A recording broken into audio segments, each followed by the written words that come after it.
What's up, guys? Today we're going to go over my rifle setup, aka Frankenstein. Some things I like, I don't like, what I experiment with, some weird looking things on there, and how well it performs. So stay tuned, we'll jump right into it.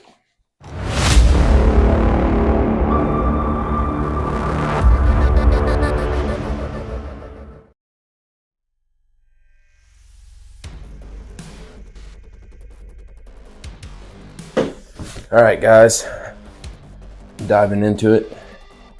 This is my rifle. There are many like it, but this one is special to me. I've had this for 5 or 6 years now. We're just going to go through all the crap I have on it, talk a little bit on why I have certain things on there and a little bit of theory behind it. Tuberculosis. So I guess we'll start at the tip. Well, no, let's start what it actually is. So when this thing was born, it was a Palmetto State Armory. I think it was their cheapest one. One thing I like about the AR platform, though, is literally the only thing left on it that is still Palmetto State Armory is the upper receiver housing and the lower receiver housing. And the trigger. Everything else is third party. So starting at the muzzle brake, I've played with many different kinds. I tend to land on the 3 or 4 prong flash hiders. Those are my favorite. Those do really well. This one is a Strike Industries Venom. We call it the tuning forks. Any footage you hear of me shooting this thing, you'll hear a ping, ping, ping. That's just the sound it makes when you shoot. That's the dinner bell. You know dinner's ready.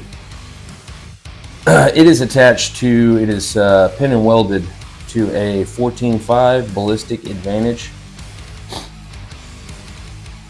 It's not their Primo barrel, it's the second down, one down from their Primo. And the accuracy capabilities out of this 14.5 are amazing. It outshoots me all day long, but the groups that it can put up, I absolutely love it. It's on a mid-length, low-pro gas system. I think that might be proprietary, it might be PSA, I don't know. It works. I've got a, y'all might could help me out with this. Somebody on TikTok said it was spikes, but the way it mounted onto the barrel nut was completely different. So it's either, I think it's either a spikes or a Knights Armament 13.2 quad rail. What up? All them quad boys, we bringing quads back. Them cheese graters. I love this thing. It's heavier than an M-Lock or Key Mod, like low pro rail, but I'm a man. I have muscles, that doesn't bother me, and I like the beefiness of it. Like it feels like a rifle, not like a piece of aluminum that I could crush in my hand like a beer can, or that I'm gonna break or bend if I gotta give somebody a rap on the old beak. I've got a Magpul angled foregrips. I literally own everything out there. I like the short vert grips. I like the hand stops. I like the angled foregrips. It's kind of like whatever mood I'm in. My grip doesn't change the same. I've got a C-clamp over the top, pretty far out. And so as long as I am able to obtain that grip, then the actual grip itself doesn't really matter to me. It's just kind of however I'm feeling. I'm feeling kind of sensitive lately, so I'm running an angled foregrip. Light-wise, I run the Streamlight TLR VIR, so it has white light capabilities, and then the module up here is a IR illuminator. So you just actuate that switch back here, That's the only thing that sucks. With the pressure pad, you can't run them both. Well, I guess you wouldn't want to run both, but you can either do white light, off, or IR. But I like being able to have that capability when I'm running nods. And I've got that taped down on a 12 o'clock position with hockey tape. Hockey tape is the way to go when it comes to taping your stuff down. I used to use electrical tape. Electrical tape is good, but it's like really gummy and it has a little bit of sheen to it. If you go to Wally World, get you some hockey tape. It's like $2 or $3, and it picks up a lot of dirt. It gets pretty gross looking, so it knocks any kind of sheen off, and it's more material than it is that weird like plasticky looking. There's no sheen, so hockey tape is definitely the way to go. My IR device, y'all probably gonna make fun of me, but it works, so whatever. It is, I think, a Vism, that super cheap Chinese brand that you see everywhere that makes all that cheesy stuff. I saw this on sale. I don't even know if they make it anymore, but it's a visible green laser and then it's IR, and it was like $100. So I was like, what the hell, why not? So I got it, and lo and behold, like the thing holds 0. And like, I'm not going to say I extensively tested it on if it's waterproof, but I've had it on this gun for over 2 or 3 years now, and it's still running. Still holds 0. I really like how the actuation buttons are right in line, just kind of like a pet. So, I mean, it is what it is. It's cheesy, it's cheap, but shoot, it works. So, don't catch me tripping on that. Coming back, already told y'all about the PSA components, so upper and lower receiver. I don't even remember what brand it is, but I run the extended mag release that juts out a little bit further. I run the Magpul MOE K2 Plus, so it's the one that's kind of rubbery. These things kick ass. Definitely go with the rubber overmold and you will never let go of your gun. Also, bonus fact, don't paint it. Coming back from there, I run, well, we'll do it on the other side. So yeah, from there I run the, what is that, B5 Systems, SOP mod, stock, I don't know what it's called. I just know the sound it makes when it feels comfortable on my shoulder. So,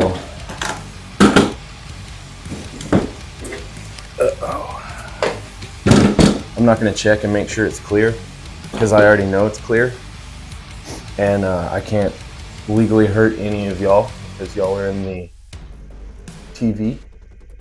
So shut the hell up. Coming back around this side, I've got the Magpul swivel end plate to go on the back end of the receiver. That's where I mount my 2-point sling to. I use HK hooks. As much as I can, I use HK hooks. I try my best to avoid actual QD, but on this setup, it is what it is. I prefer HK hooks. I've had a lot of QDs come undone on me. And granted, it was probably user error, but whatever. Standard mil-spec safety selector. I don't really like the 45 ones. I don't like the polymer or the plastic ones. They flex too much. I just want just regular safety. That's all I need. Radian, what is it? Radian Raptor charging handle, ambidextrous. It runs well. It is what it is. It's a charging handle. All right, moving on.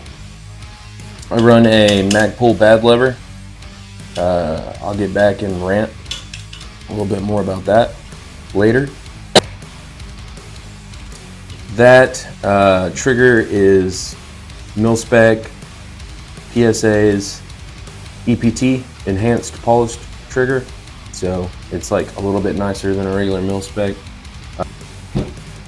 Optics wise, I know y'all are the elephant in the room. Joe, you got that on backwards. I usually run the Holosuns. I really love the Holosuns closed emitters. But I wanted to try out the SIG MSR green dot. It's like their super duper cheap, simple red dot they have on Amazon.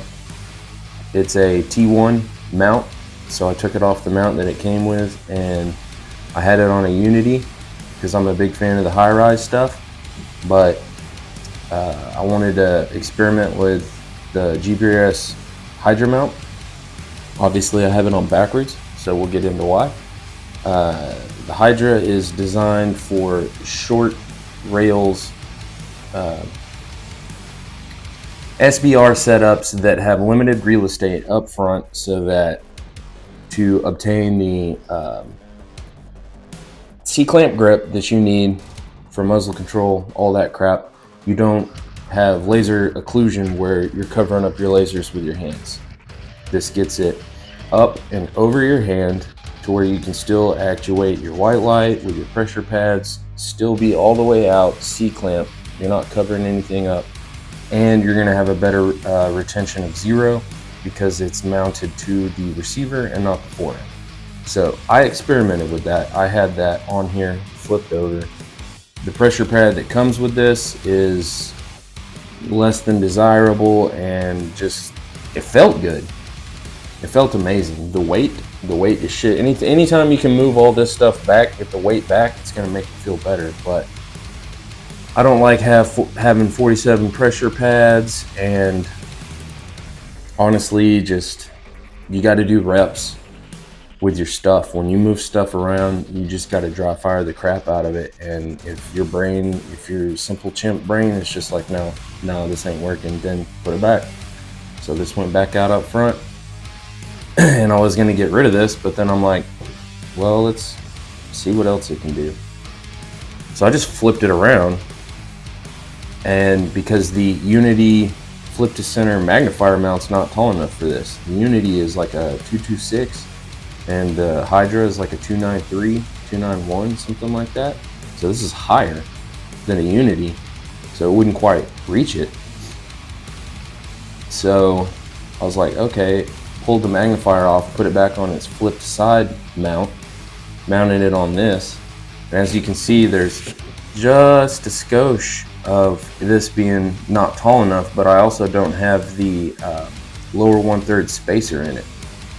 Mr. Craig's got that, so as soon as I get that back, I'm going to slip that in there, and then this will be perfectly co-witnessed with the dot. And so it's just going to be essentially a flip to side that's just way higher, because I love the high-rise stuff. I have a giraffe neck. I like heads-up shooting, so it makes sense. So yeah, that it looks a little goofy, I guess. I don't know. I mean, I've seen goofier things out there. I just know all the Rambos in the comment section are going to be like, oh, you have it on backwards, you're stupid, you're a disgrace to the community, and blah, blah, blah, blah. And it's like, I don't care if you have a dildo attached to the gun. If your groups are tight and if you're doing work with it, hey man, go for it. Do you, boo-boo. So that's my optic choice that I have on there. All right, boys and girls, thanks for tuning in. Appreciate you watching. As always, take everything we say with a grain of salt. It's not the gospel truth. We're just like y'all. We're a bunch of hoes out there trying to make it. All right, so hopefully what we've done, the mistakes that we've made, and the good things that we've learned, hopefully you can take all that, take it with you. Use it, don't use it. The choice is yours. Peace out, homies.